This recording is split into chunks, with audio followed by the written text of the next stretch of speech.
This is A Strategist, episode 1899. My name is Zain Velji. With me, as always, Stephen, Carter, Shannon Phillips. Happy last day of 2025, folks. Yeah, this is great. I'm really glad we were able to get together, especially when I had so much advance notice that I could have had a shower but didn't. I love that for me. Sorry about that, Carter. I've let you down. I didn't understand. It was 10:30 to 11, and I thought we were starting at 11 because it's Zain. And then all of a sudden, Phillips is like, no, 10:30, let's go. And then Phillips was 10 minutes late. And then Phillips is late. Like, I don't understand what's going on. It's all fucked up in my world. Sorry, it's okay. Carter. You can write it all off, Carter, as the last negative thing to happen to you in 2025. Well, it's not the last negative thing to happen. What do you think will happen to you? Predict the future. Go ahead. Well, I can't flush my toilet. I mean, that's an upsetting situation. We have no now water we have to in ask Calgary. questions. Is it the toilet, or is it like you have lost the ability and the dexterity to flush a toilet? No. I mean, we have no water in Calgary. Calgary's shut down. It's all on 16th Avenue, all of our water. Well, I think we know what to do next, which is blame the mayor directly and personally and individually. Personally, I'm going with the local member of infrastructure parliament. Problems. Oh, I feel actually, like the member it of is in his parliament for the writing. area. Yeah. The member of parliament for the area bears full responsibility. For local Do you think he's infrastructure. toured the area yet in order to make sure that he understands the damages? I don't know if he has. He probably should take a boat and do it. Someone should text him. Yeah. I blame our local MP. Yeah. He's probably talking about the investments his government has made. That's not enough for me, Carter. Is it enough for you? Not enough. I mean, I can't flush Are my you still toilet. a constituent, by the way? You're still a constituent. I'm still a constituent, yeah. That's two of us. Shannon, do you want to be an honorary constituent?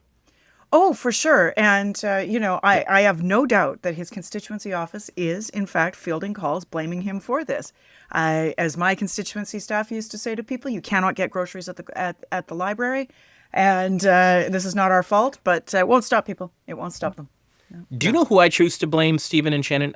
Like Danielle Smith, I choose to blame immigrants. And we'll get into that with the Alberta Next panel. But can I get into what is my favorite part of our podcast, which is reckless speculation, Stephen Carter? Oh, great. Because an hour ago, Rebecca Schulz has announced she is bye-bye from cabinet in Danielle Smith's government.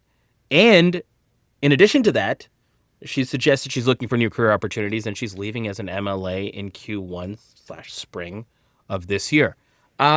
Stephen Carter, the strategist, and Stephen Carter, the reckless speculator, help me both digest and analyze this. My eye is on early election. Is that where your eye's on? Or, no, you know what? I don't even want to lead you. I don't want to lead this camel to a pond. I will let this camel roam free. One Stephen Carter, please. I think that it was interesting in Rebecca Schulz's letter that she talked specifically about unity. Unity both, I think, within the party, but also unity within Canada. So that's where I kind of went with it. I think that this is a larger play where this will have something to do with the election.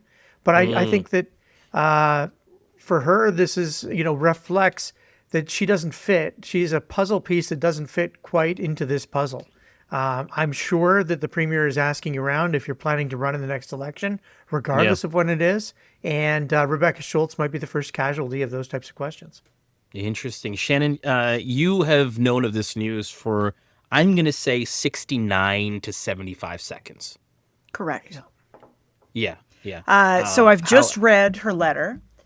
And so efficient. I think this can only be about one thing. And that is the drive, the hell-bent for leather drive to get a separation referendum in front of the people of Alberta in 2026. Rebecca Schulz was on the Alberta Next panel. So she went around the province listening to these people at these Alberta Next fiestas, talking about blaming immigrants, about going back to the well of zombie files of the RCMP, of the CPP, and every other, cockamamie scheme. Equalization, all of it, controls. all of the old hits, right? She heard everybody playing the old hits. But she also just sat through a legislature where the use of the notwithstanding clause to take away people's bargaining rights didn't bother her, I'm sure. The trans stuff, I'm sure, didn't bother her. But changing the legislation so you can put unconstitutional nonsense on the ballot as a referendum probably did. Because that's what I'm reading in this letter.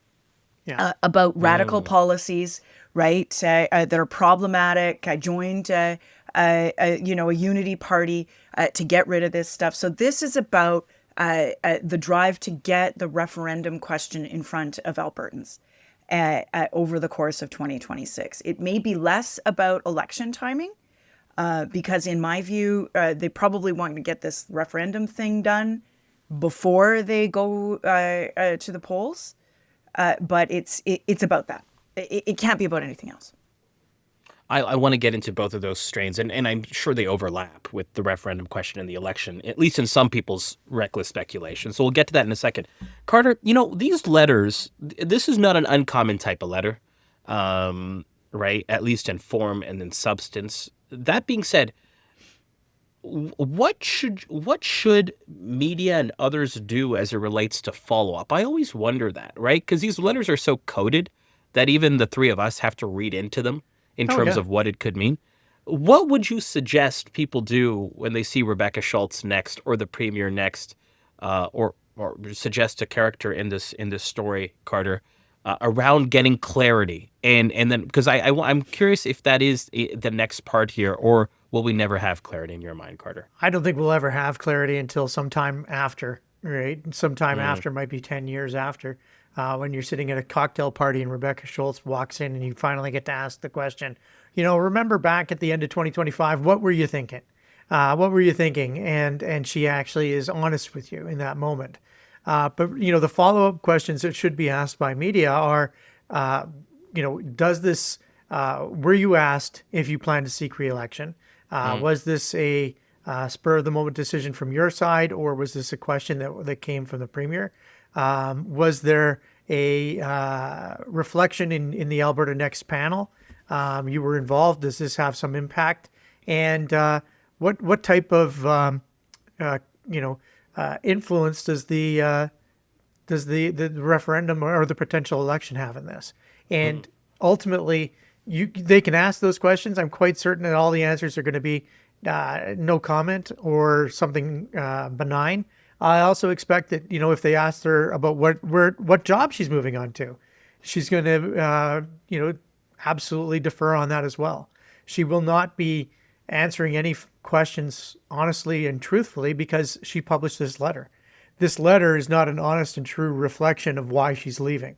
I think that everybody can, everybody who's been a part of writing these letters knows that these letters aren't done like this if we want to get an honest and true reflection of why a person's leaving. Except in the case of Chrystia Freeland. Yeah, I was going to say, this is not a Chrystia Freeland, like, I'm going to, stab my principal in the back. Shannon, I think you could provide maybe some unique expertise here. This is not your situation in like the political dynamics, but when you left, were you hounded by folks around what are you doing, what's going on, what's internal message are you trying to send, if any? Or was it just so clear on the backs of what that election was and how long you'd been serving that you didn't actually have a bunch of folks trying to clarify what your next step was when you left into the private sector? Well, no. Well, first of all, I'd like to welcome Rebecca Schulz to the Quitters Caucus, although I'm sure we have a lot of differences, I think upon rereading her letter that the radical policy she was talking about was actually Notley, and probably specifically me, so that's nice. I don't think our caucus meetings are going to be very good. I don't think I have a lot in common with that lady. I don't see her attending them. No, yeah, I don't think her and I are friends. Anyways, but I was not a cabinet minister in a government that was headed towards a national unity discussion, forcing a national unity discussion in the same year that we have a Quebec election that is widely perceived to be electing the PQ.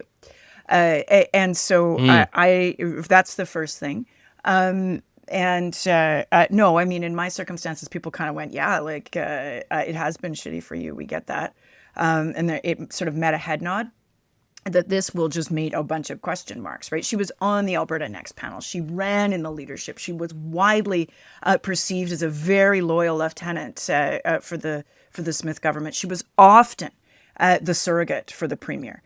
In media, in business rooms, all of these kinds of places. And so her leaving when there's no explanation, really. I mean, maybe she's got a really nice job, but I mean, any of these people can walk out into the consulting and lobbying world and make a bucket of money out of oil and gas. So it's probably she can do that at any point, and by all accounts, her husband's already doing it. So, Carter, let's talk about each of these scenarios: early election, referendum. Which one do you think is most likely that this is a response to? I think with the May date, it is response to an early election. I think the referendum date, to me, all the check boxes aren't yet checked for the referendum to happen in the spring. I think the referendum is more of a fall activity, just because I don't think they want to do the referendum on Thomas Lukaszik's question.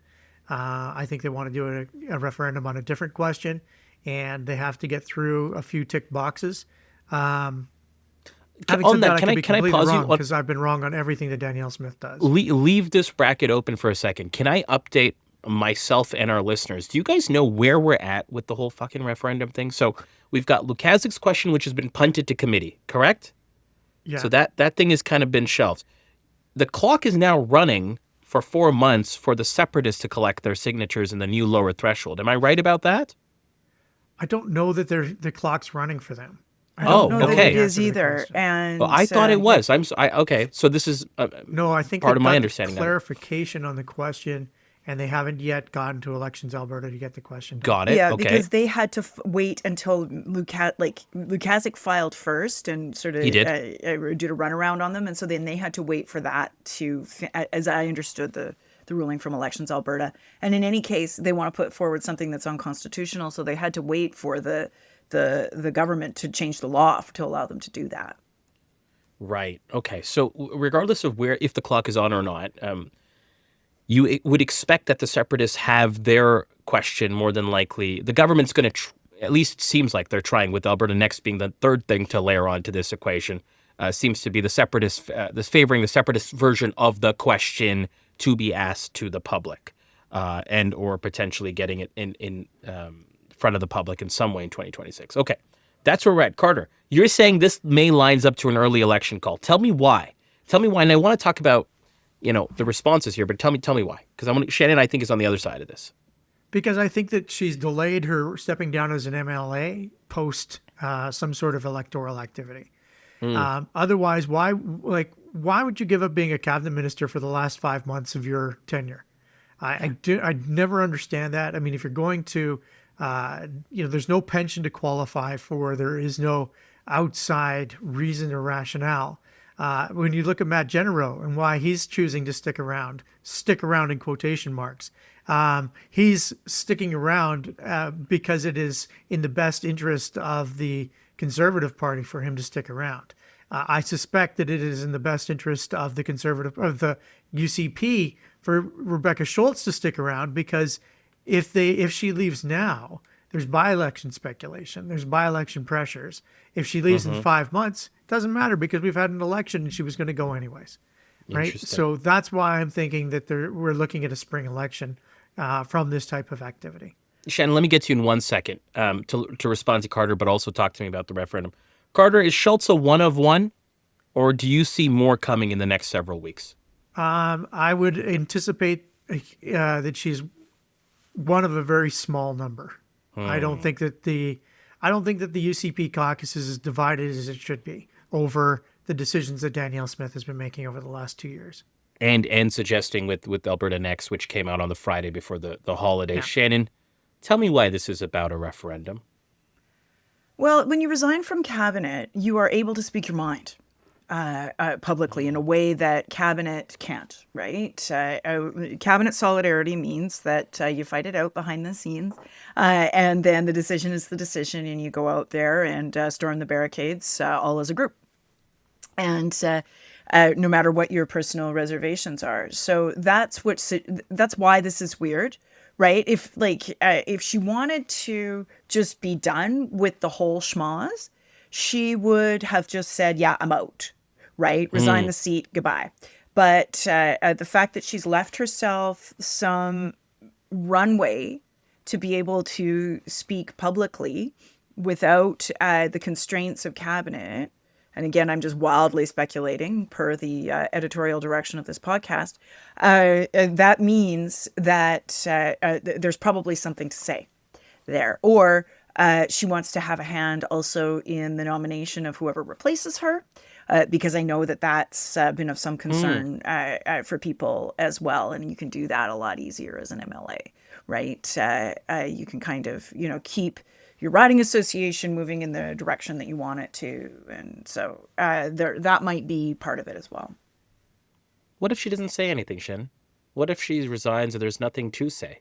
It's just business as usual. She's just now MLA rather than a cabinet minister. That portfolio is handed off. They appointed someone. I think one of their associates is now going to take it. If not, he may already have other portfolios. I don't remember who. Grant Hunter. It shows a Okay, there you go. profound lack Right. of seriousness on the environment file that they'd put that man in charge of it. Sure. A file you know well, of course, which we can discuss if you'd like to. But I think from the pure politics of it, if she says nothing, I'm kind of, and let me in on the lens I'm looking at this, her future leadership ambitions. To me, I'm kind of looking at this through that particular lens, which is I think she's very complimentary.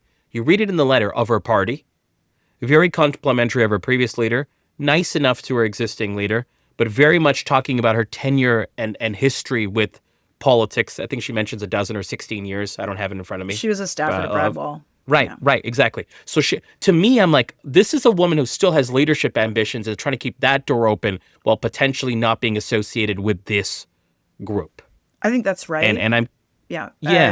But also don't ascribe, necessarily 4D chess to something that could be very simple. A 1D move. Yeah. But also, I mean, there are reasons why people do this. You want 4 or 5 months of salary. I'd have to do the calculation on the severance allowance if she was, if there were 6 months there that maybe she wanted to benefit from. Maybe she just wants to make 120 grand a year and have freedom to set up her consultancy for the next 4 or 5 months. She does have reasonably small kids. Her kids are at least under, 14 or 12, right? They were pretty little when she was elected in 19. I remember having this conversation with her. So, sometimes you just want a little bit of freedom to organize your life before you have your next step. But I think there's absolutely no question that there's something coming that she wants no part of. Yeah. Carter, you're doing some deep sighing. Let it out. Let it out. Let the sigh out and then let the thoughts out. It feels like, one of those, it's my family, it's my consultancy, it's my, we've written these lines before when really it is them, right? The complimentary, complimenting Danielle Smith and Jason Kenney, interesting choice. Doesn't need to be done. Yeah. Right. That's interesting. Resurrecting Jason Kenney from the dead. At this particular moment, maybe she has federal aspirations. Who knows what's going on in the back and forths with Jason Kenney, who is widely assumed to be, ramping running up for the leadership when that opens up. Yeah. I mean, why would you bring up Jason Kenney when his name is mud in your caucus? I don't understand that. And in your party, I guess. Yeah. I assume still. Yeah, I'd be curious to poll that, but I assume still. Mr. 50.1% or whatever the heck he got, right? Yeah, he didn't exactly knock it out of the park. But here we are. So I just think that this isn't 3D chess. It's not 4D chess. It is simple 2-dimensional chess with her saying, I'm out of here because I don't want to be associated with this shit. I don't think she has further leadership ambitions. I think that she's looked at this party and said, I don't know what this party is, and I'm not sure I could fix it. Help me strategize this a bit. How bad is this for Smith? Shannon? It's not bad yet because it's New Year's Eve. Nobody notices, nobody cares, despite the fact that she was a relatively high-profile minister and a very helpful surrogate for the Premier's office. The fact of the matter is that any random Albertan would have no idea who she is. That is the way things are in a cabinet government, and no question that that's the case for her as well. So there's no problem yet. But also there's no problem because we'll remember who in all of the sort of more quote unquote normal Chamber of Commerce conservatives that endorsed Taves. Schulz obviously was running her own thing, but Leadership, yeah. the people that supported her were in that Venn diagram of people who supported Taves, and they got their ass beat by Danielle Smith. She controls the party. The caucus understands that if they're either behind her, they're behind her for two reasons: to defeat the NDP and to defeat the separatists. That's how they view her, as able to do both things. And so, I don't think there'll be very many following her out the door, to Carter's point. And I don't think it means a whole lot right now. Right now, Carter, how bad is this for Smith? She loses a lieutenant, like Shannon said. She probably loses someone, and I don't know if Rebecca Schulz would be friendly to this characterization. But she did see, I think the Chamber of Commerce conservative is a good way of putting it, Shannon. I was going to say more older school PC, even though I don't think that's what she is. No. What sort of loss is this for Smith?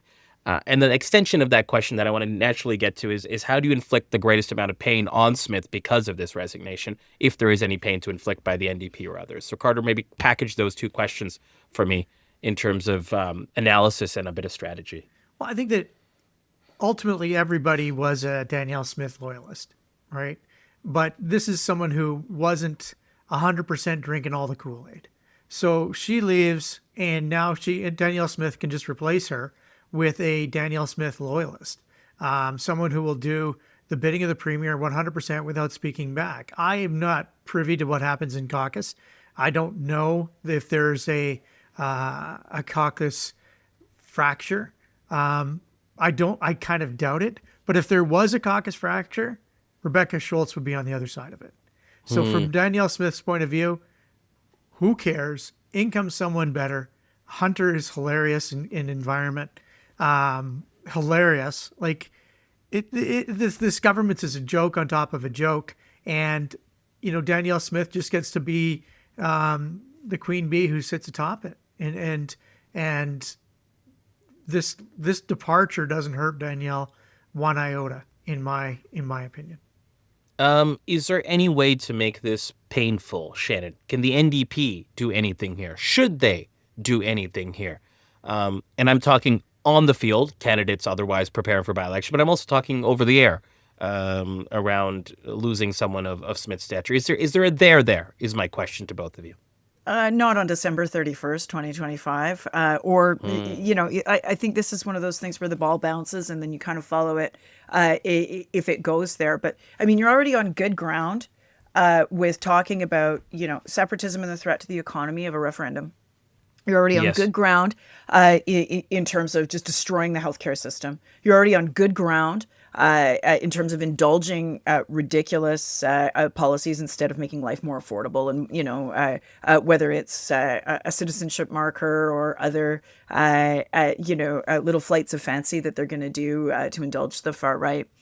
You're on good ground there because people do have affordability challenges. They are worried about healthcare, and overall, they don't support a referendum, and they do buy that it's a threat to the economy. So stay there. One of the criticisms of the Notley years, and I would push back on it because I don't think it was valid, but it was, or entirely, but it was a criticism, was that they were everywhere, everything, all the time, right? And talking about everything. And I do think that Nenshi has brought a certain discipline to the opposition message, and he should stay there and live there.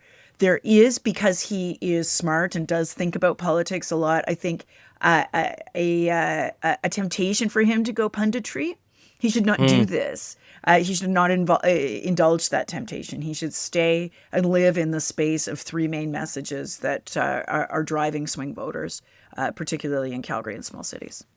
I'm actually curious to pick up on what Shannon just said about Naheed. A very interesting year-end interview, Carter, very confident with Braid in the Calgary Herald. Effectively, the headline becoming, even though maybe not intended, that we would kick the UCP's ass if an election were held today. I personally liked the aggressive fuck you energy to it, but it did, to Shannon's point, have a bit of punditry element to it. Do you mind that yourself, or would you have made that year-ender about, and I want to get to the Alberta Next panel, and frankly, just a preview where I'm going forward, Like, there's a shit ton of things that the NDP opposition organizing forces can focus on. I want to talk about signal and noise in a second. But Carter, getting your take on just that pundit mode and how Nenshi ended the year off being like, we would fucking kick their ass and wreck them. What did you think about that? Did you personally like that? Not really. I mean, I'm a bravado guy. I'm a guy who likes bravado, who's a big fan of saying, sticking a stick in the ground and saying that we're going to do this. But it has to be about why, not that we're going to. Why are we going to win? We're going to win because healthcare is a shambles. They screwed it up. We're going to win because education's a gong show, and they screwed it up. We're going to win because we're not taking care of Albertans. And we're going, those, whatever your three messages are, that's why we're going to win. We're going to win because Albertans have had enough, not because, not just because we're the biggest swinging dicks in politics right now. And I think that's kind of how I was reading the Braid article, is a little bit like, I'm just better than everybody else. And I think it was in combination. I think it was in combination of that this government has done massive fuck ups, right? Like, this government's totally lost the plot. Similar to what you were saying in some ways. Can I move it on to I think the Schulz thing is related to what I want to talk about next, because regardless of whether she leaves because of an election or because she was asked, if you're going to run, you got to leave now, or whether it was a referendum or she was offside with certain things, she wasn't feeling it the entire way through. Okay, whatever it might be. Guys, we have a shit ton of things that are in the basket of issues, real or otherwise. And I'm going to just give you what the Alberta Next panel has in the sense that of what it wants to make an issue. So this is, right, so the Alberta Next panel ultimately comes out with a report on Friday that says we're going to make a shit ton of noise around the following: equalization, immigration as a provincial construct, and responsibility.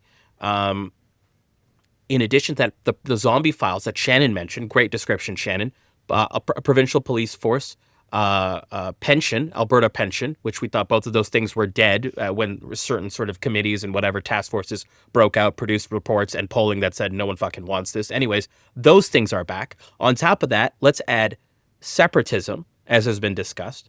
Let's add privatization of healthcare. Let's also add recall. This is just a non-comprehensive list off the top of my head of shit that is currently in the ether. Yeah. And I need your guys' help to help me figure out what is the signal, using a Nate Silver term, what is a signal and what is the noise here, right? Like, what is real, worthy of time and attention, and what is just noise? And on top of this, layering on what Shannon was saying, the NDP as a party have focused really on the cost of living side of things, right? Really on the cost of living discipline message, amongst other things, but that seems to be at least where they're headed right now. Affordability, which is, I'm not saying is not a real thing, but is not in the basket of things I introduced that are being propped up every single day. So whether it is an organizing principle or a way to strategize this, how are you thinking about this? Because you also have, on top of our main opposition party, literally tens of thousands of Albertans rearing at doing something. I think recall, as we've discussed, is a good an indication of that.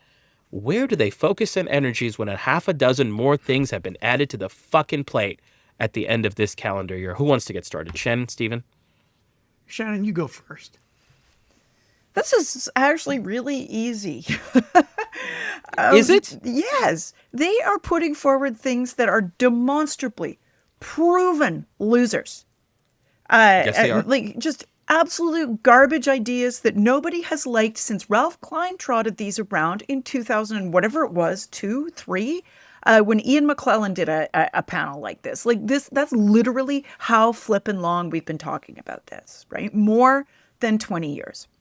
And in fact, going back to the late 80s of some of the Reform Party. Some of the firewall stuff kind of has this flavor. Yep. Yeah, for sure. Like, this has been going on for a very long time and nobody likes it. Now, there might be things that people don't understand, like Alberta doing its own tax collection. But as soon as you talk about how it's going to cost a literal $500 million and end up being a job creation program for tax bureaucrats, people kind of sour on the idea, because that's exactly what it would be. right? We'd have to hire like 2,500 people. And it would cost. Yeah, I forgot tax collection. Thanks for adding that. Yeah, to I mean, they're Great. just going to study that one, I think. Fuck me, yeah, sure, yeah. Anyway, sure. the point here is that this is a basket of issues that are terrible, that make fantastic policy announcements from the opposition of we are day one, we are going to pass a law that nobody fucks with your pension. Day one, we are going to pass a law that we're not going to defund the RCMP, right? Like you can do kind of really cheeky stuff with this. And we are going these are easy platform things that don't cost any money when you're trying to put together a very quick a policy offer that is coming. And it gets your base up in the morning to basically be running on the no campaign. It's great because there's a very quick pivot to we are talking about taking away your pension instead of regulating your insurance. We are talking about taking away the police in small communities and spending billions upon billions of dollars to do it instead of making sure that your emergency room is open. It's great. It's a great contrast. You know, the Conservatives think they're being oh so clever, flooding the zone with shit, as Bannon would say. But really what they're doing is providing beautiful contrast messaging at every available turn. And not just in the air, but on the ground. Because the forever Canadian boomers will absolutely be exercised by this. Number one is CPP. They're not going to tolerate it. Carter, do you tend to agree that this is a package of losers? You brand them all as part of contrast. Not to simplify your point, Shannon. I'm just trying to summarize it.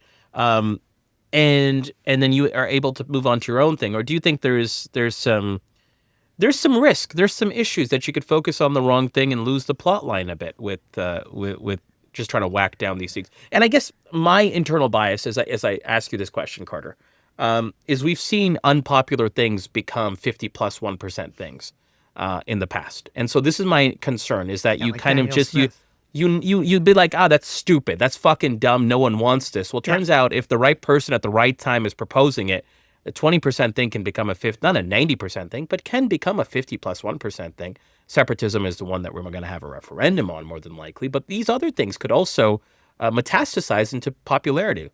Weird turn of phrase.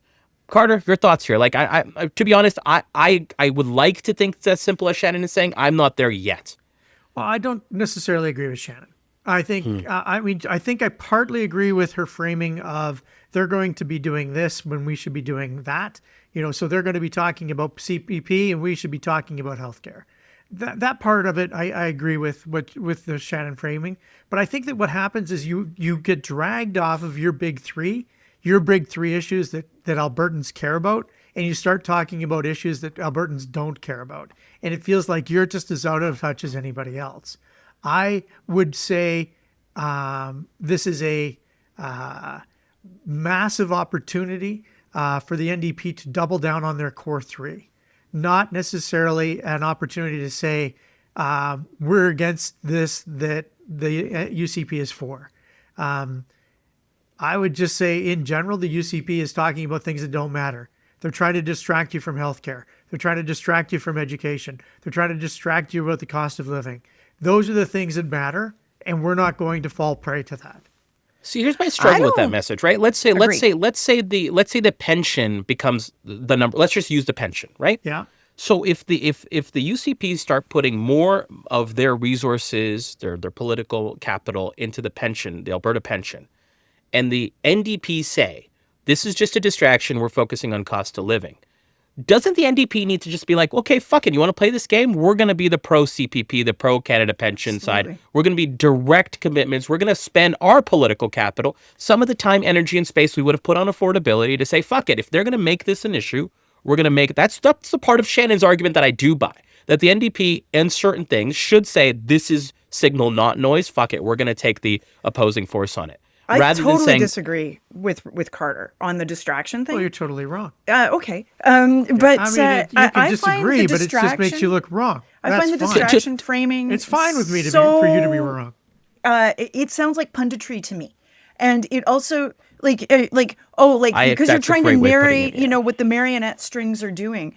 Instead Here's of what saying, Albertans care about. Yeah. Yeah. no, here's what I care about. I'm a New Democrat, and you know you can trust me to stand up for your fucking health care and your pension and the thing, Do I? our education system and the things that we like in this world. Not if you're I talking think about 30 things at once. Well, CPP is then throw it in the mix because it's an easy one. Here's why I also don't buy Zain's premise of, like an unpopular thing can become a 50-50 thing. This is a government that in 2023 rode in on a pretty significant majority, at least on popular vote, and, to a reasonable extent on seat count. And they went immediately into spending millions upon millions of dollars plus political capital on the Alberta pension plan. They spent I don't know, between 8 and 10 million, right? Because it was jumbled up with some other spending out of the Public Affairs Bureau or whatever it's called. So they spent all that money. And what happened? Absolutely nothing. And in fact, it got less popular because they were bombarding people with Alberta pension plan messages and people were having none of it. So I think this is a great issue for the New Democrats. It's not a distraction. They want to fucking do it. And it is, in fact, a priority for them. Total distraction. No, It's not a distraction. Let me rephrase my question because I agree with elements of both of you are saying. The question I have is, there's a dozen things roughly that I mentioned to you that the NDP and the general population who is against the UCP can pick up and say, we are going to oppose this. We are picking these 2 to 3 to 6 things and saying, this is worthy of our time, attention, organizing resources, political capital to push back against. The question I have is, how do you push back? Carter, your thing is this is all a distraction. Everything's a distraction bucket, top 3 message. My thing is, how do you pick amongst all of these in terms of what is a initiative or issue you want to get on the declare I'm going to be official opposition on pension because fuck these guys. Declare I'm going to be official opposition on healthcare. Tax collection is bullshit. Fuck that. That's a distraction cat. This is what I'm trying to figure out. How do you think about these things? Is it intuitively? Is it polling wise? This is what I'm trying to understand and unearth, because this I think is the challenge that the NDP have. What do they want to be a vocal opposition force to, and what do they want to put in the distraction bucket? A 44-year-old man dies in the emergency room waiting room because no one will Heroin. see him, and totally Crazy. rejects every one of his symptoms because they can't get to him because there's just too much going on. To be clear, you're mentioning a true story in Edmonton that happened over this Christmas break. Fucking issue. Yeah. This stuff, this stuff is fluff that doesn't matter, because ultimately, even if they change the CPP, which is ridiculous, it doesn't change people's lives the way that the healthcare system collapse changes people's Such lives. a motivating force in terms of how people think it changes their Don't lives. do it. Even if you Mistake. People pay a CPP Capital M contribution on every fucking paycheck. paycheck. Yeah. There's nothing closer, really. Well, federal income tax, they pay it all the time too. And the only way that they complain about it is equalization. Okay, so Shannon, let's you and I step out of the conversation for a second. So Carter, walk me through your version of reality, because I'm really want to understand this. You propose most of the things I mentioned as a distraction bucket. You focus on the 3 issues you care about. Game out the rest for me. What happens to these metastasizing forces that the UCP is now putting all of their political energy in? And there's no immunity response baked in from an official opposition perspective. Maybe civil society groups and others will step in. But walk me through what happens to these issues. You think they all just automatically wither and die? I think the give a fuck factor is too low for all of them. I don't think that people give a fuck about these things in the same fashion that they care about healthcare, education, or cost of living.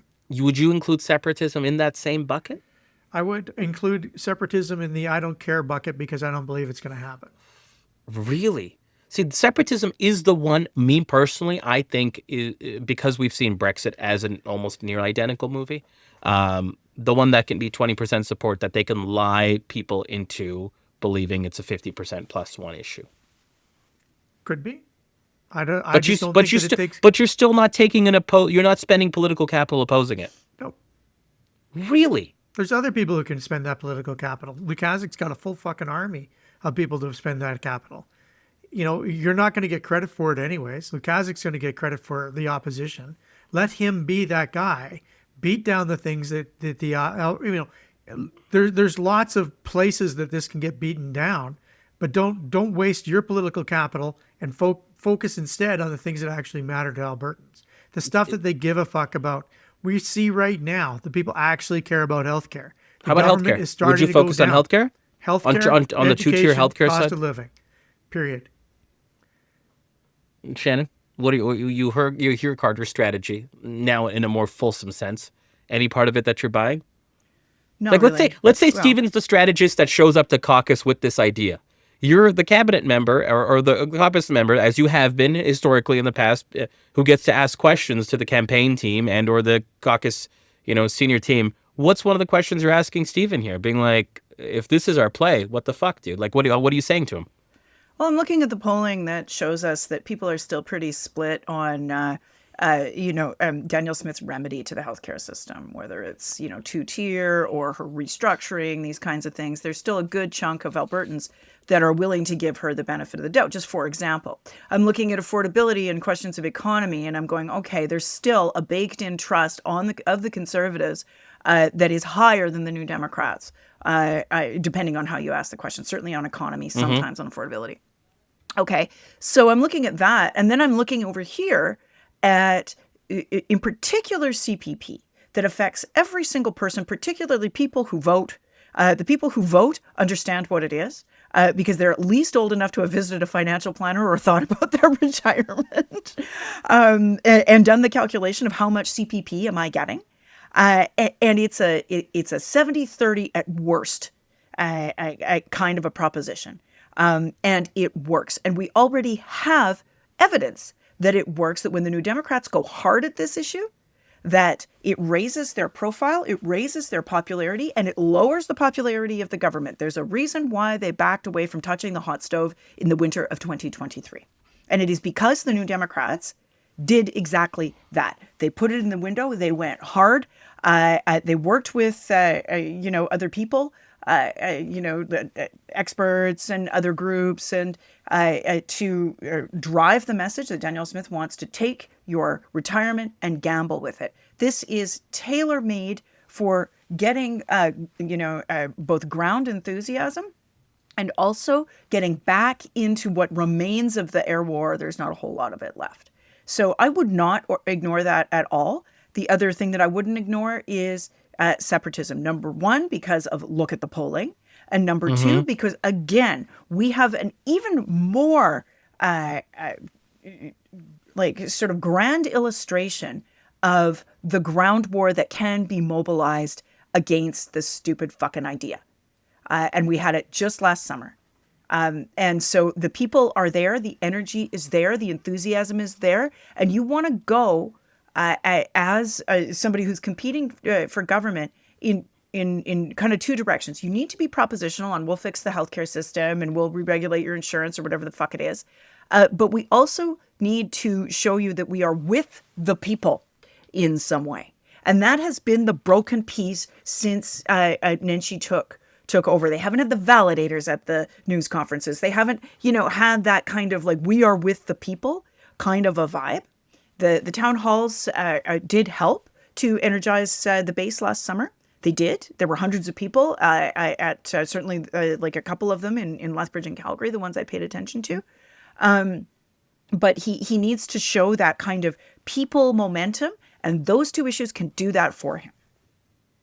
Carter, you're the party strategist in this room. Shannon has given you what she's just said as a response to your proposed approach. What are you saying? Well, I mean, I see where she's coming from a simplistic point of view. It's a simple strategy. I love them talking about issues that aren't popular. I love them talking about it. I don't know that I want to get in the way. Clarify them, the UCP. Them, the UCP. I don't want to get in the way of the opposition when they're destroying themselves. I don't want to get in the way of my opposition when they are they stopped talking about the pension plan in 2023. That's too bad. The pension plan was a dog, right? I want them to be talking about things that are a dog. I want them to talk about things that appeal to the 20%, not the 80%. I want them to take these things and make them be their platform, because then I can have my platform free and clear. Go for it. Have them all day long. Take them all day long. You be on the side of 20, I'll be on the side of 80. And I Well, don't you need have to to be tell on the people where same you're at, though. issue. I don't need to be on the same issue to be on the side of 80. This is to Shannon's point, though. I appreciate Shannon's point. Do you spend any political capital, Carter? Just clarifying. Oh yeah, we fucking hate all of this shit. And like, here's what we're gonna do on day one. What Shannon was saying. Like, here's our day one agenda, and it's gonna be 6 things that this next panel and healthcare and a few others that they're mentioning that we're gonna say no to. Or are you not even are you not even entering the chat of any of these issues? I'm curious, like, how committed you are to staying in your lane. I would be willing to say what Shannon suggested which is, of course, the UCP is chasing all of these stupid ideas. We're against them. Here's what we're for, in a contrast style of ad. Okay, I'm going to move it on to our over-under and our lightning round. I have 2 questions for you. Amongst a suite of issues, first question, and Shannon, let me start with you. I'm curious to get your take.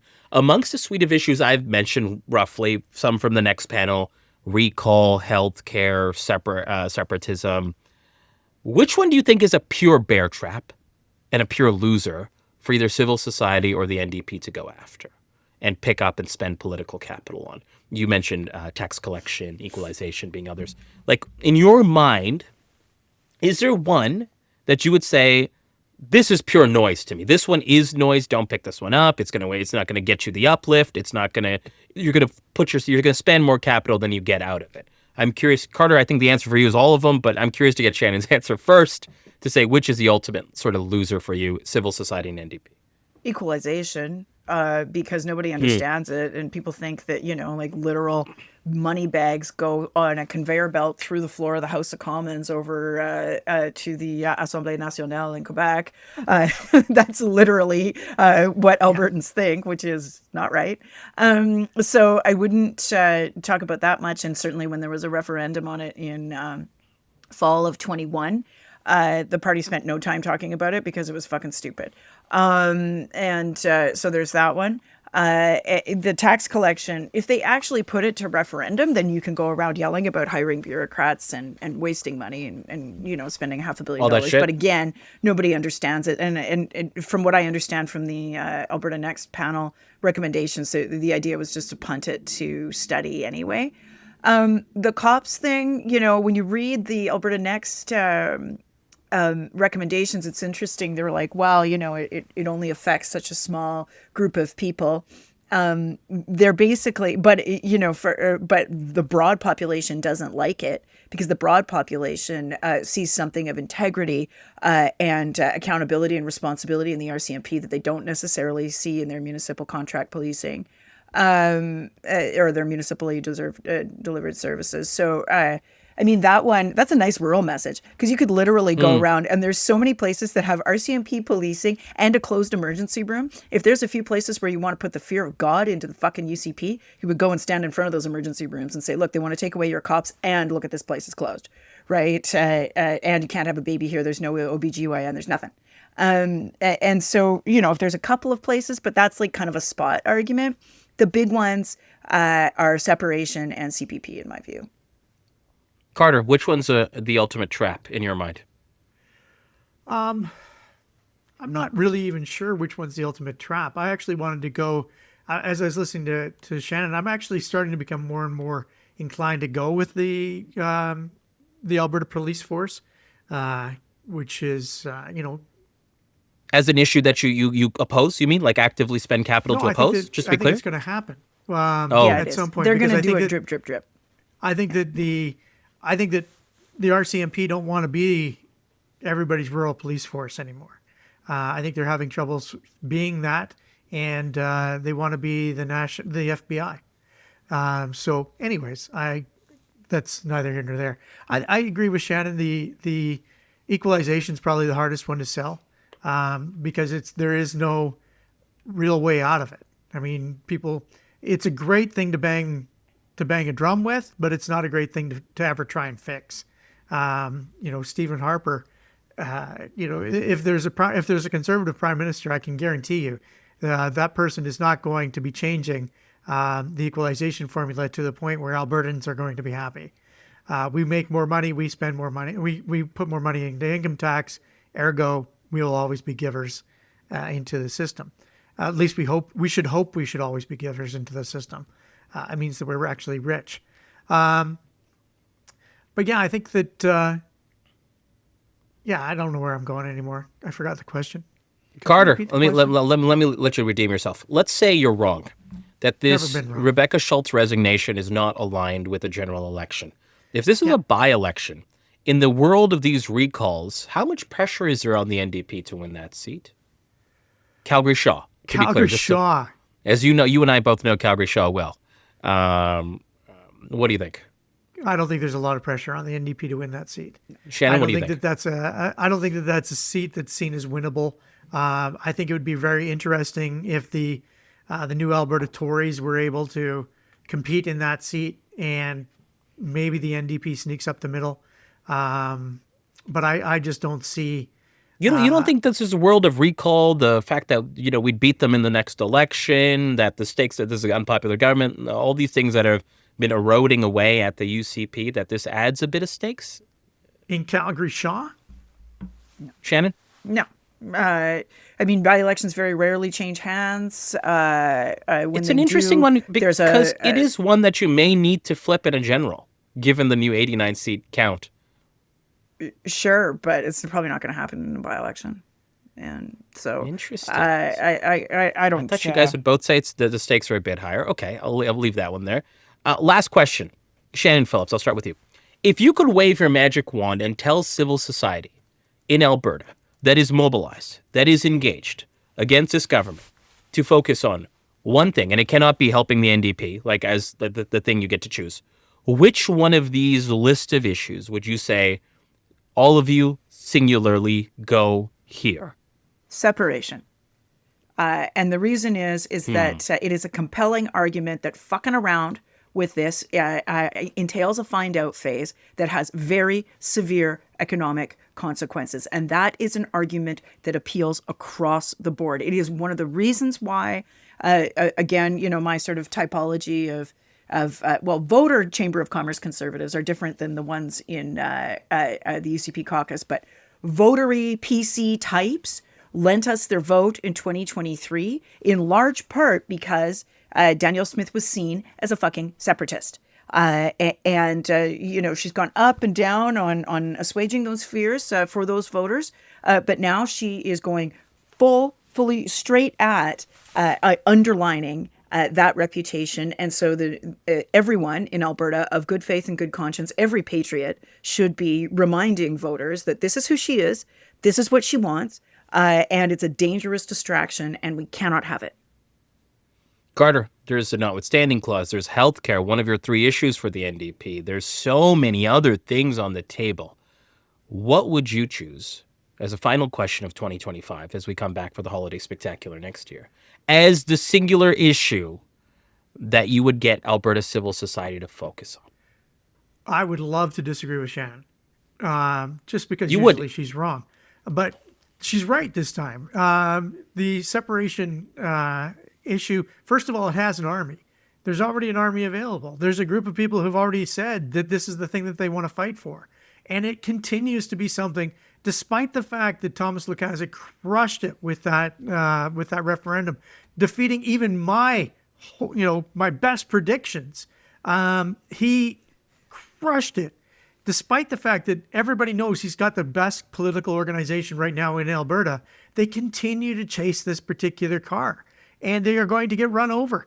They are going to get run over in the street if they keep chasing it. So for me, keeping everybody's eye on the ball on separation and making sure that people understand that the Alberta Next panel was not about Alberta as a part of Canada, but Alberta as a part of separation.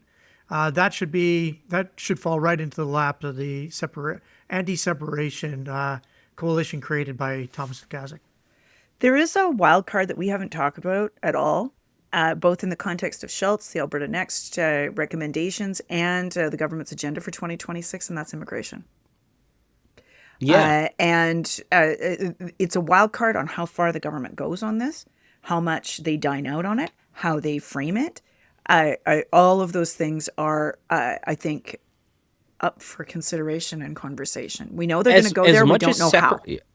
as much as separation can be a catch-all for all your concerns, healthcare, economy, all these sort of things, a devastating force, immigration is like your catch-all for everything else. They're the reason why everything sucks. They're the reason why. They're the reason why. We have seen this many times, and it's already a movie that Danielle Smith is starting to preview at the end of 2025. We will leave it there. That's a wrap on episode 1899 of The Strategist. My name is Zain Velji. With me, as always, Stephen Carter, Shannon Phillips. We will see you for the holiday spectacular. Folks, what, at some time in January? Just before, maybe before Orthodox Christmas. Before Orthodox Christmas, yeah. Great.